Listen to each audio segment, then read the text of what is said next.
Ielts 17, published by Cambridge University Press and Assessment 2022. This recording is copyright. Test 1. This is the Ielts listening test. You will hear a number of different recordings and you will have to answer questions on what you hear. There will be time for you to read the instructions and questions and you will have a chance to check your work. All the recordings will be played once only. The test is in 4 parts. At the end of the test, you will be given 10 minutes to transfer your answers to the answer sheet. Now turn to Part 1.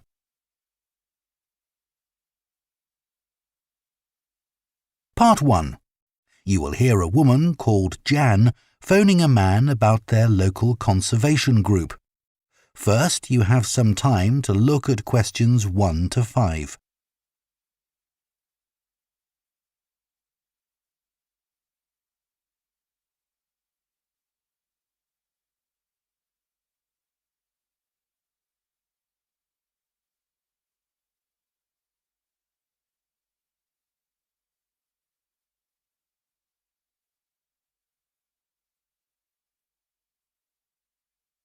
Now listen carefully and answer questions 1 to 5.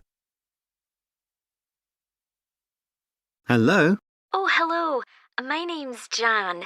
Are you the right person to talk to about the Buckworth Conservation Group? Yes, I'm Peter. I'm the secretary. Good. I've just moved to this area and I'm interested in getting involved. I was in a similar group where I used to live. Could you tell me something about your activities, please? Of course. Well, we have a mixture of regular activities and special events.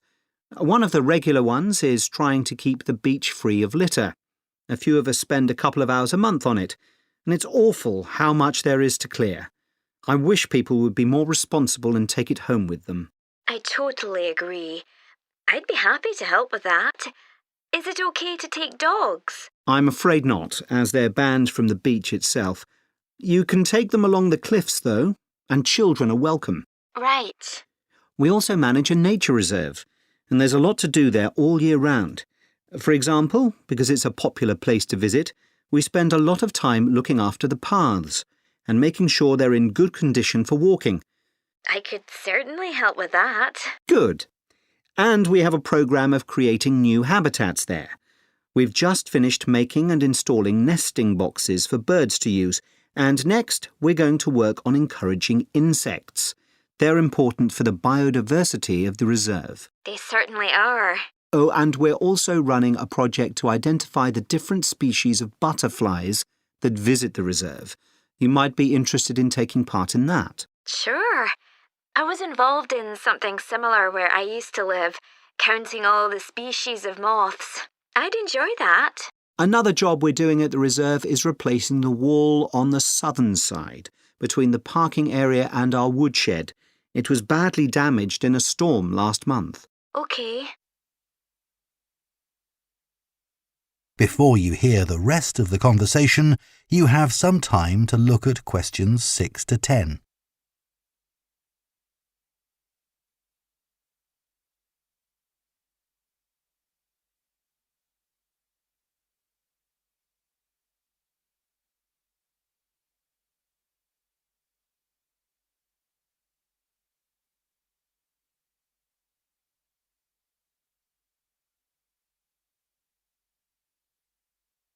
Now listen and answer questions 6 to 10.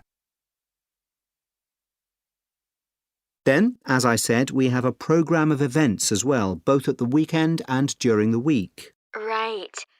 I presume you have guided walks. I'd like to get to know the local countryside as I'm new to the area. Yes, we do. The next walk is to Ruston Island a week on Saturday. We'll be meeting in the car park at Dunsmore Beach at low tide. That's when the sands are dry enough for us to walk to the island without getting wet. Sounds good. The island's a great place to explore. It's quite small and it's got a range of habitats. It's also an ideal location for seeing seals just off the coast or even on the beach. Okay. And is there anything we should bring? Like a picnic, for instance? Yes, do bring one, as it's a full-day walk. And of course, it'll be wet walking across and back, so make sure your boots are waterproof. I must buy a new pair. There's a hole in one of my current ones. Well, I'd definitely like to come on the walk. Great.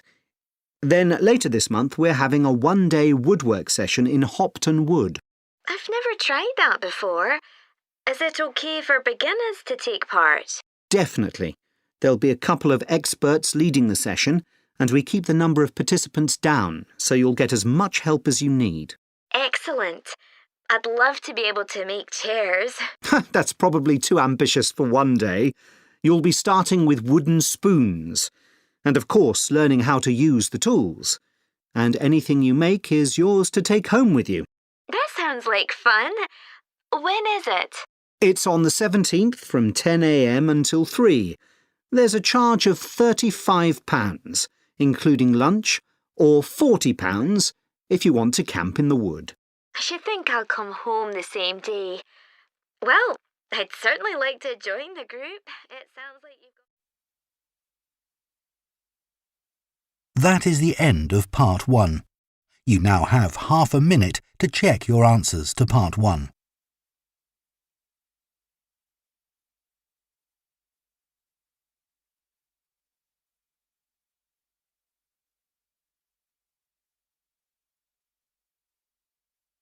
Part 2.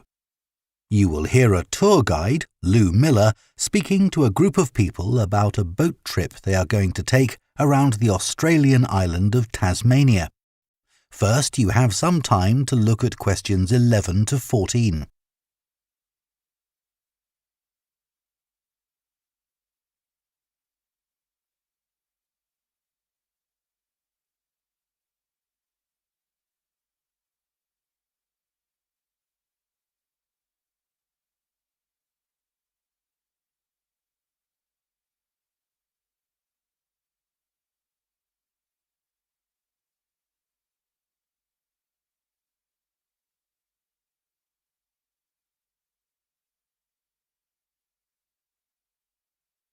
Now listen carefully and answer questions 11 to 14.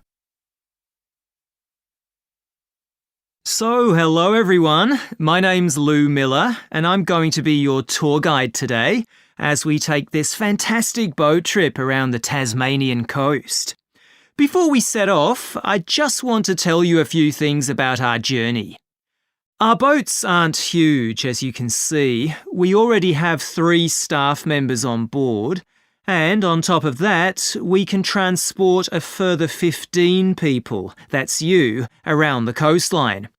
But please note, if there are more than 9 people on either side of the boat, we'll move some of you over. Otherwise, all 18 of us will end up in the sea.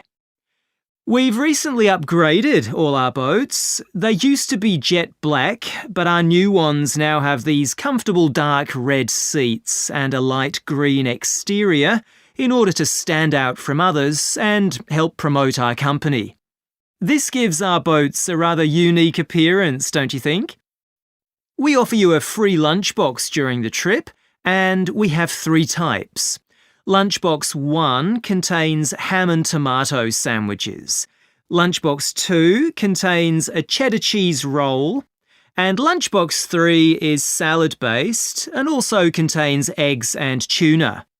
All 3 lunchboxes also have a packet of crisps and chocolate bar inside. Please let staff know which lunchbox you prefer. I'm sure I don't have to ask you not to throw anything into the sea. We don't have any bins to put litter in, but Jess, myself or Ray, our other guide, will collect it from you after lunch and put it all in a large plastic sack. Before you hear the rest of the talk, you have some time to look at questions 15 to 20.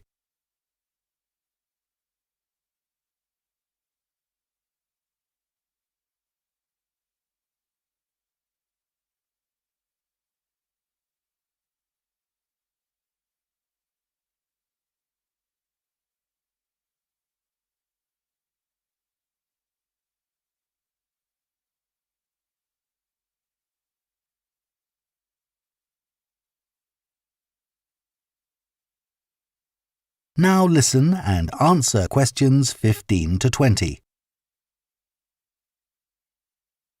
The engine on the boat makes quite a lot of noise, so before we head off, let me tell you a few things about what you're going to see. This area is famous for its ancient lighthouse, which you'll see from the boat as we turn past the first little island. It was built in 1838 to protect sailors, as a number of shipwrecks had led to significant loss of life.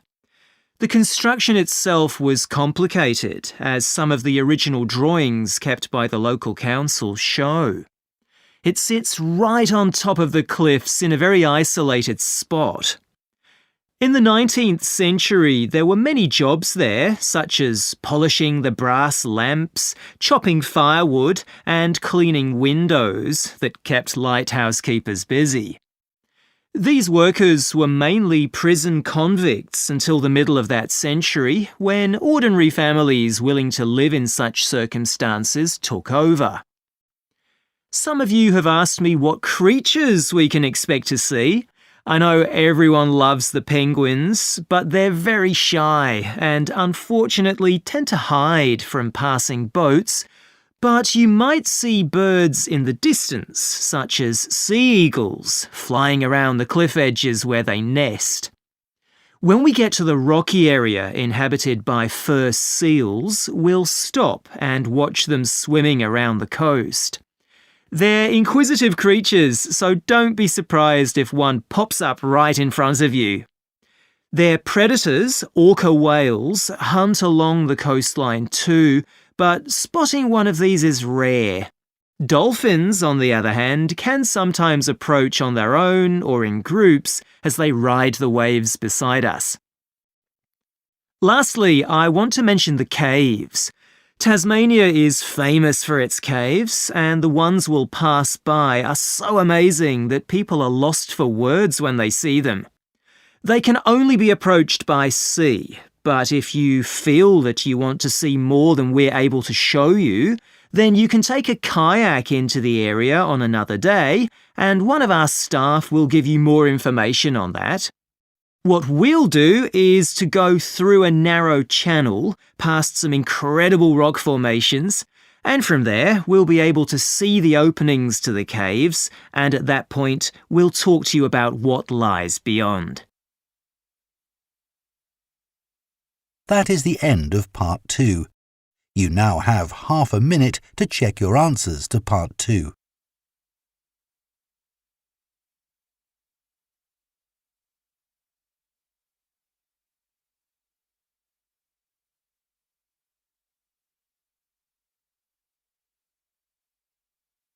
Part 3.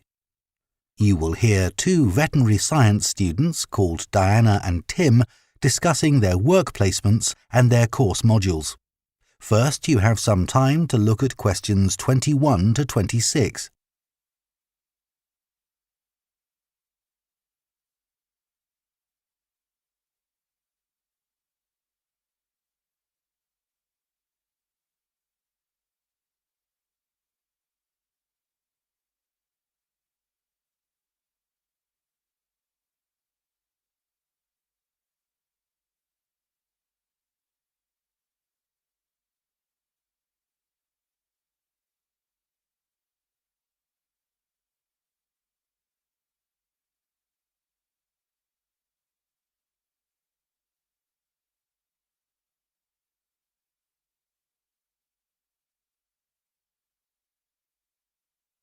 Now listen carefully and answer questions 21 to 26. So, Tim, we have to do a short summary of our work experience on a farm. Right. My farm was great, but arranging the work experience was hard. One problem was it was miles away and I don't drive. And also, I'd really wanted a placement for a month, but I could only get one for 2 weeks. I was lucky. The farmer let me stay on the farm, so I didn't have to travel. But finding the right sort of farm to apply to wasn't easy. No, they don't seem to have websites, do they? I found mine through a friend of my mother's, but it wasn't easy. No. My farm was mostly livestock, especially sheep. I really enjoyed helping out with them. I was up most of one night helping a sheep deliver a lamb. On your own? No, the farmer was there, and he told me what to do. It wasn't a straightforward birth, but I managed. It was a great feeling to see the lamb stagger to its feet and start feeding almost straight away, and to know that it was okay. Then another time, a lamb had broken its leg, and they got the vet in to set it, and he talked me through what he was doing. That was really useful. Yes, my farm had sheep too. The farm was in a valley and they had a lowland breed called Suffolks, although the farmer said they'd had other breeds in the past. So were they bred for their meat? Mostly, yes. They're quite big and solid. My farm was up in the hills, and they had a different breed of sheep. They were Cheviots. Oh, I heard their wool's really sought after. Yes, it's very hard wearing, and they use it for carpets. Right. I was interested in the amount of supplements they add to animals' feed nowadays. Like, even the chickens got extra vitamins and electrolytes in their feed. Yes, I found that too. And they're not cheap. But my farmer said some are overpriced for what they are, and he didn't give them as a matter of routine, just at times when the chickens seemed to particularly require them. Yes, mine said the same. He said certain breeds of chickens might need more supplements than the others, but the cheap and expensive ones are all basically the same. So, did your farm have any other livestock, Diana? Yes, dairy cows. I made a really embarrassing mistake when I was working in the milk shed. Some cows had been treated with antibiotics, so their milk wasn't suitable for human consumption, and it had to be put in a separate container.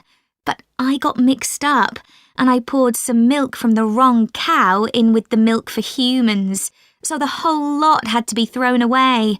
The farmer wasn't too happy with me. I asked my farmer how much he depended on the vet to deal with health problems. I'd read reports that the livestock's health is being affected as farmers are under pressure to increase production. Well, he didn't agree with that, but he said that actually some of the stuff the vets do, like minor operations, he'd be quite capable of doing himself. Yeah, my farmer said the same, but he reckons vet skills are still needed. Before you hear the rest of the conversation, you have some time to look at questions 27 to 30.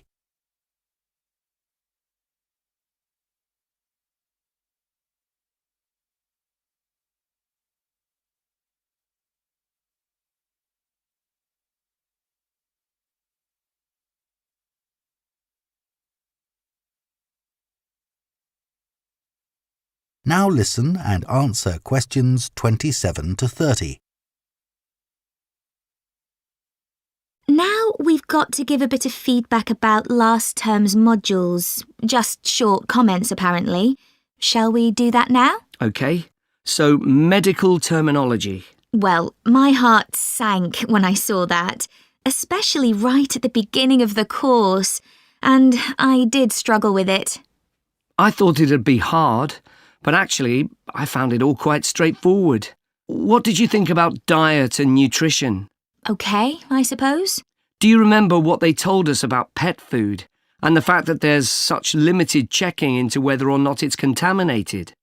I mean, in comparison with the checks on food for humans, I thought that was terrible. I think the module that really impressed me was the animal disease one, when we looked at domesticated animals in different parts of the world, like camels and water buffalo and alpaca.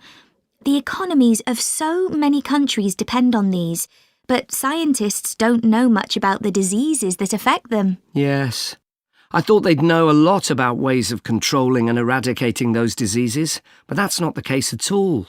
I loved the wildlife medication unit. Things like helping birds that have been caught in oil spills. That's something I hadn't thought about before. Yeah, I thought I might write my dissertation on something connected with that. Right. So, actually, I was thinking something along the same lines. That is the end of Part 3. You now have half a minute to check your answers to Part 3.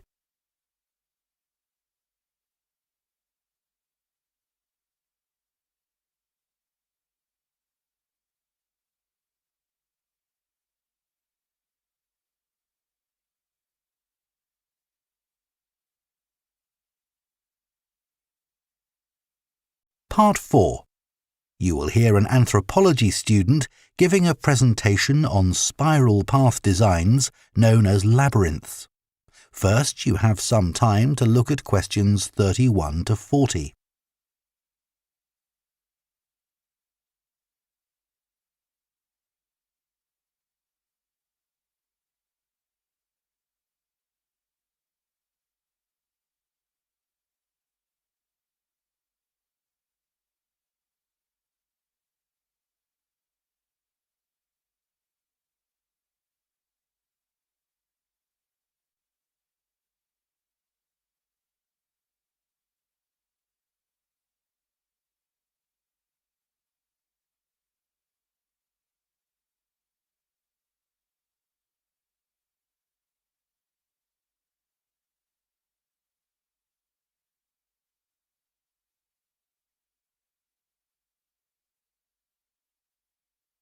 Now listen carefully and answer questions 31 to 40.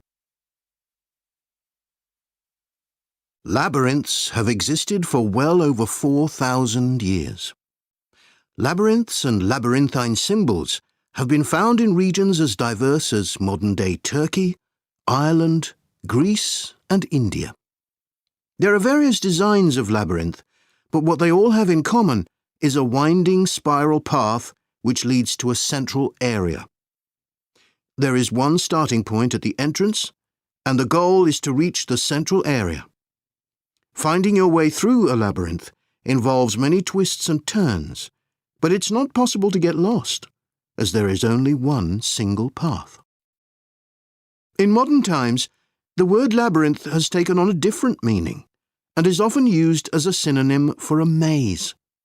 A maze is quite different, as it is a kind of puzzle with an intricate network of paths. Mazes became fashionable in the 15th and 16th centuries in Europe and can still be found in the gardens of great houses and palaces. The paths are usually surrounded by thick, high hedges so that it's not possible to see over them. Entering a maze usually involves getting lost a few times before using logic to work out the pattern and find your way to the centre, and then out again. There are lots of dead ends and paths which lead you back to where you started. The word maze is believed to come from a Scandinavian word for a state of confusion. This is where the word amazing comes from. Labyrinths, on the other hand, have a very different function. Although people now often refer to things they find complicated as labyrinths, this is not how they were seen in the past. The winding spiral of the labyrinth has been used for centuries as a metaphor for life's journey. It served as a spiritual reminder that there is purpose and meaning to our lives, and helped to give people a sense of direction. Labyrinths are thought to encourage a feeling of calm, and have been used as a meditation and prayer tool in many cultures over many centuries. The earliest examples of the labyrinth spiral pattern have been found carved into stone, from Sardinia to Scandinavia, from Arizona to India to Africa. In Europe, these spiral carvings date from the late Bronze Age. The Native American Pima tribe wove baskets with a circular labyrinth design that depicted their own cosmology. In ancient Greece, the labyrinth spiral was used on coins around 4,000 years ago. Labyrinths made of mosaics were commonly found in bathhouses, villas, and tombs throughout the Roman Empire. In northern Europe, there were actual physical labyrinths designed for walking on. These were cut into the turf or grass, usually in a circular pattern. The origin of these walking labyrinths remains unclear, but they were probably used for fertility rites, which may date back thousands of years. 11 examples of turf labyrinths survive today, including the largest one at Saffron Walden, England, which used to have a large tree in the middle of it.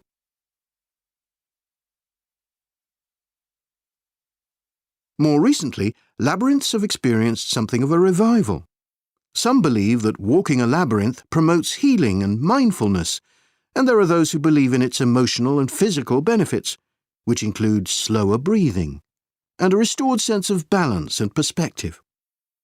This idea has become so popular that labyrinths have been laid into the floors of spas, wellness centres, and even prisons in recent years. A pamphlet at Colorado Children's Hospital informs patients that walking a labyrinth can often calm people in the midst of a crisis. And apparently, it's not only patients who benefit. Many visitors find walking a labyrinth less stressful than sitting in a corridor or waiting room. Some doctors even walk the labyrinth during their breaks. In some hospitals, patients who can't walk can have a paper finger labyrinth brought to their bed. The science behind the theory is a little sketchy, but there are dozens of small-scale studies which support claims about the benefits of labyrinths. For example, one study found that walking a labyrinth provided short-term calming, relaxation and relief from anxiety for Alzheimer's patients.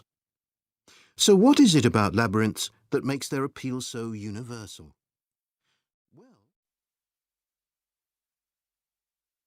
That is the end of Part 4. You now have 1 minute to check your answers to Part 4.